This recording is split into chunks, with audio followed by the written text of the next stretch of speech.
This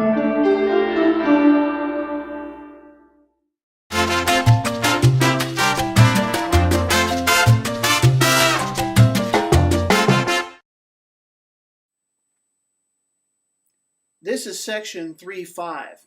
And in this lesson, we're going to do a little bit more work with rotations and reflections.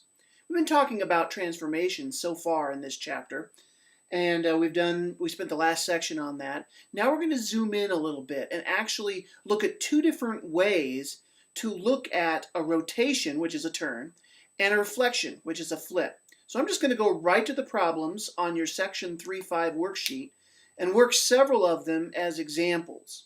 Show you two different ways to do it. For right now, you need to know both, but pay attention to which one seems easier to you or makes more sense to you. Let's look at number 5, first of all. I'm just going to read the problem, and then I'm going to have to make a diagram here.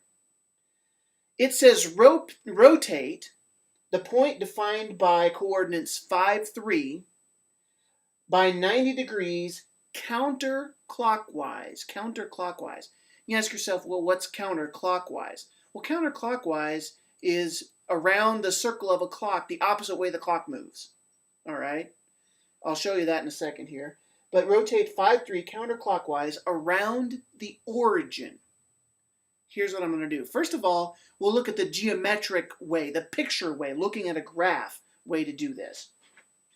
And what I want you to disregard this second one. In fact, maybe I'll just fold it. That might help a little bit. There you go. Here I've graphed and plotted the point 5, 3. And now if I want to rotate this about the origin really means the origin is going to stay in place. So I can put my finger right there on the origin, and if I want to rotate this thing counterclockwise, that would be this way, the opposite way in which a clock goes. And if I want to rotate it 90 degrees, that means I have to rotate it turn it until this axis that I'm pointing to with my right finger becomes that axis there, because this is 90 degrees. So here's what I do. I just rotate it that way. And the question is, what would be the new coordinates of that point? Well, that point would be -3, 5. So what happened was, what started off as 5, 3 became -3, 5. So that is my answer. That is what we call the geometric way to work a problem like that, just by actually plotting it out and using your fingers and looking at the picture. There's another way.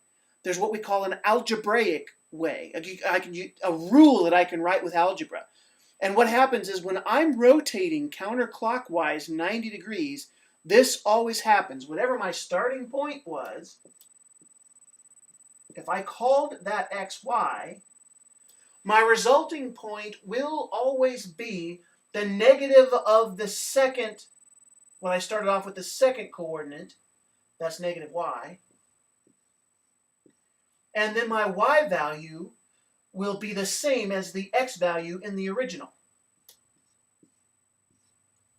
All right, so I didn't have to draw that picture. If I know I started with 5, 3 to do this algebraically, and that was 5 and that was 3, my resulting point has to be the opposite of 3, -3, comma, whatever I started with, which was 5. So you can do that either way. Now I'm going to look at number 7. I'm going to do it both ways as well. But I'm going to do it algebraically first. Now in number 7 it says rotate a point defined by 1, -4, 90 degrees clockwise, not counterclockwise this time, but clockwise about the origin. All right, so I'm starting off with 1, -4.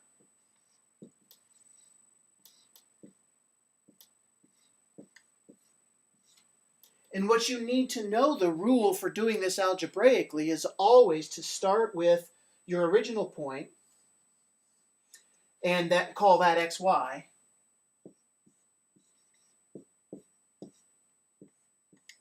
That will always become y -x when you rotate it. Okay? So if my original x was 1 and my original y was -4, then my resulting point should be -4. That's y. And then the opposite of x, well, x was 1, so this is -1. That should be my resulting point and my answer. Let's verify that by doing this with pictures now. All right, I'm going to plot 1, -4. Let's go like this. You see it up there? I plotted 1, -4. And how do they want me to turn this? Rotate 90 degrees clockwise around the origin. If it's 90 degrees clockwise, that means this axis here will rotate until it becomes this axis here. So let's do that. If it's about the origin, that's where my finger goes. I hold that constant. It stays where it is. Everything else rotates. 90 degrees clockwise goes to there. And what are the coordinates of that point? Well, -4, -1. And that was the answer I came up with algebraically. So if you want to do it algebraically, put these rules down. That's 90 degrees counterclockwise. This rule is 90 degrees clockwise. Now let's do one that's 180 degrees. And what you should understand is, if they're telling you to rotate something 180 degrees, doesn't matter whether it's clockwise or counterclockwise, you're just doing it half a circle either way. You wind up at the same point. So there's only one algebraic rule to know for 100.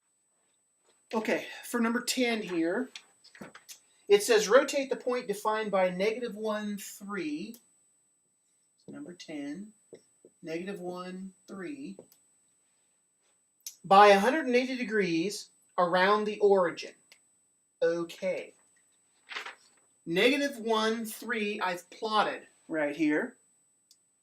-1, 3. And now I'm going to rotate this about the origin. So my finger goes on the origin, and that's what stays in place, and the rest of it rotates around. To get 180 degrees, I want to make sure this axis rotates around, and I can do either direction until it becomes this axis. So I flip it around. That's a 180. Where is the point now? What are its coordinates? Well, its new coordinates are 1, -3. So that is my answer, 1, -3. That's the geometric way to do it.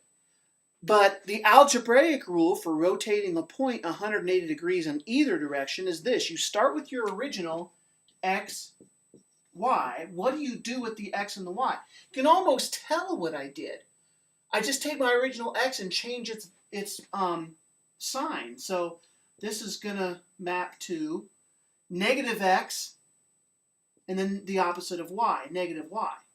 So your xy point on a 180 degree rotation will become -x, -y. If you don't like drawing the pictures, the algebraic way is to go. But if you see that in your head and you like pictures, they would call that a visual learner. If you picture that better, then you probably want to draw the pictures and do it the geometric way. All right, that in mind, we've done rotations. Now I want to do a couple of reflections.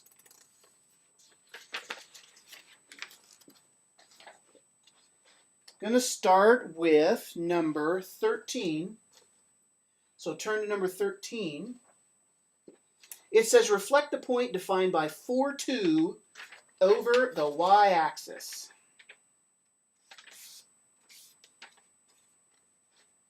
So here's 13. We're not rotating now, we're reflecting. And remember that a reflection is a flip.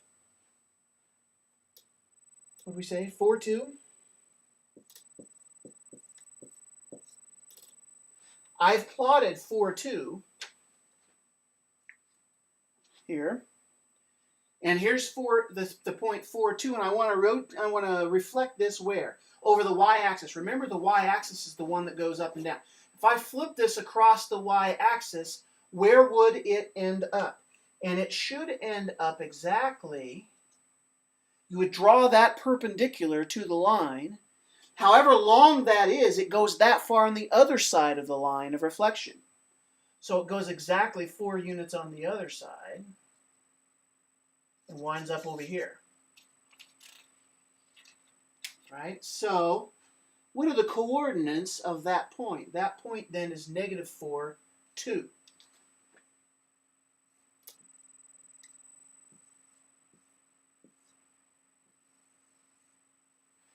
And that's the geometric way to look at it. How does that, what would be, let's formulate an algebraic rule here. If I start with any x comma y, how would I get the resulting point if I reflect it across the y-axis? Well, what did I do? Yeah, I just changed the sign of the first one, and the second one stayed the same. So this will map to -x, y every time you do a y-axis reflection. All right, now I'm not going to work in examples of an x-axis reflection, but you should be able to figure that one out. I'm going to do one that's a reflection across the line y equals x, which is a diagonal line. And this is number 14 on your worksheet. 14 says, given the point 2, -3, reflected over the line y equals x. So here's 14. 2, -3. And now I'm going to do a reflection. Here it is. The line y equals x is my dotted line in here. And it's just this diagonal from the lower left of the coordinate plane to the upper right of the coordinate plane. And if I want to reflect this 2, -3 across that line, what I need to do is draw a perpendicular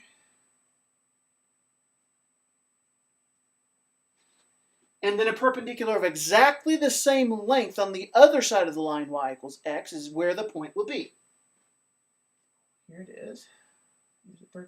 Now I'm kind of guesstimating right here, but it looks like it lands right on that corner. And what are the coordinates of that point? It looks like -3, 2.